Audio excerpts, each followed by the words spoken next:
Now, speaking of incredible, let me bring Ozzie Jurek on right now. Hey, Ozzie, is it next week? I think you're doing the Land Rush 218. Yeah, 12 speakers, 500 attendees. We have a whole bunch of really interesting people. We have a lead marketer, Robert McLeod from Edmonton, talk about all that. I'm going to talk some of the hot properties in a minute about that he's bringing. We have transit-oriented development guy, Charan Sethi, talking about his latest pre-sale. We talk insurance, mortgages, property managers, 100 properties under 100,000. Hey, it's going to be the major real estate event in British Columbia next week, all day Saturday.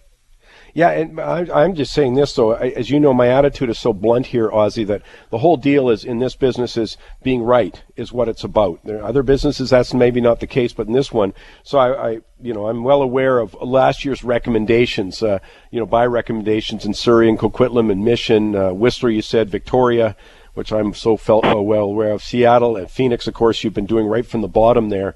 So up a pretty damn impressive double digits everywhere there. But speaking of taxes, which we weren't, but we will now, last week we did talk about the speculation tax a couple of weeks ago. The government has come out in BC, the NDP government, and revised it. And I don't want to take a lot of time with this. It's what it is.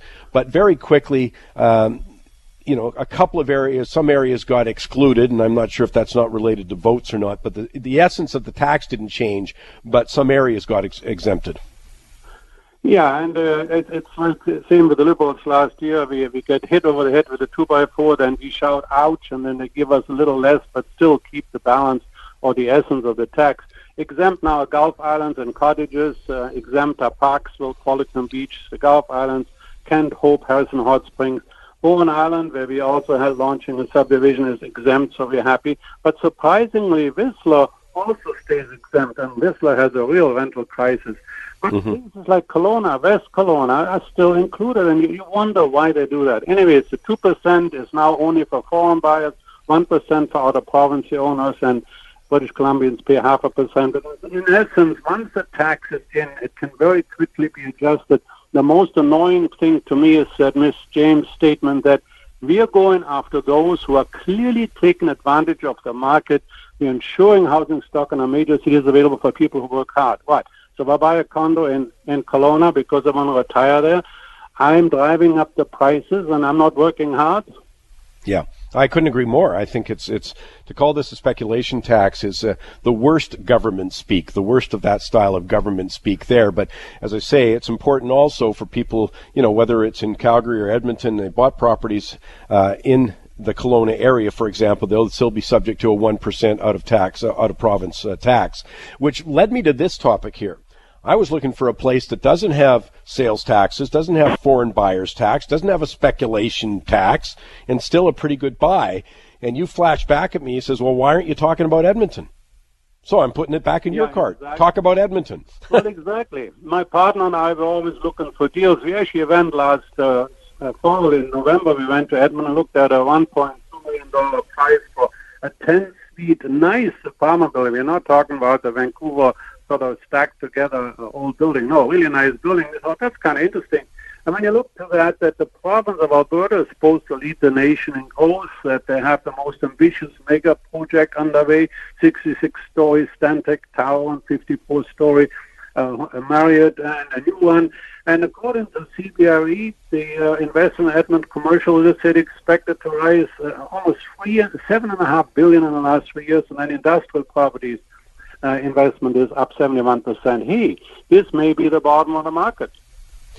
Well, I've been keen on that aspect of it there, and as you say, now that I think it's safe to say that BC's hung out the sign, we don't want that kind of investment in real estate.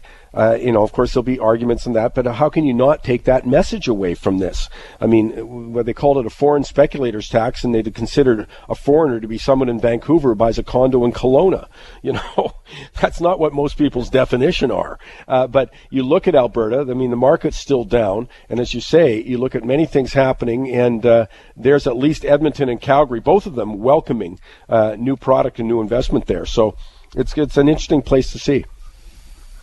Well, it's actually you make the most money in the day you buy, and this might be a good time. I mean, Robert McLeod, who is one of the leading developers, marketers, is going to speak next Saturday at the conference, and he's going to bring with him some 10 or 20 properties that are really bargains.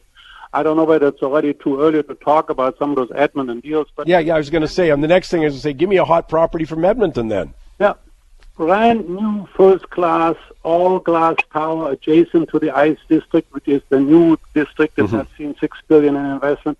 1,500 square foot unit. We're talking 1,500 facing 3 directions. It's on under 600,000 at 599, and if it's pre-construction, that would be less than 400 a foot.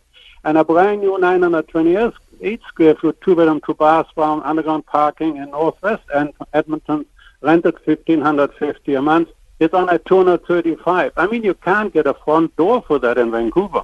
Yeah, it's interesting stuff. As I say, I was up in Edmonton, going back a few months, and the development, and everyone in Edmonton going, duh, to me, but the development around the ice arena, the downtown core, is really spectacular to see. Really spectacular. Yeah, so those are good ideas, Ozzie, and I just want to remind people that next week, all day Saturday, the Pinnacle Harbourfront, there'll be the Land Rush Conference. Go to www.landrushcanada.com for tickets, www.landrushcanada.com. Say hello to Ozzie Jurek there. Ozzie, as usual, thanks for finding the time for us. Thanks for having me, and I wish all your listeners a happy Easter. And remember, Alzheimer's during Easter has one advantage. You can hide your own eggs.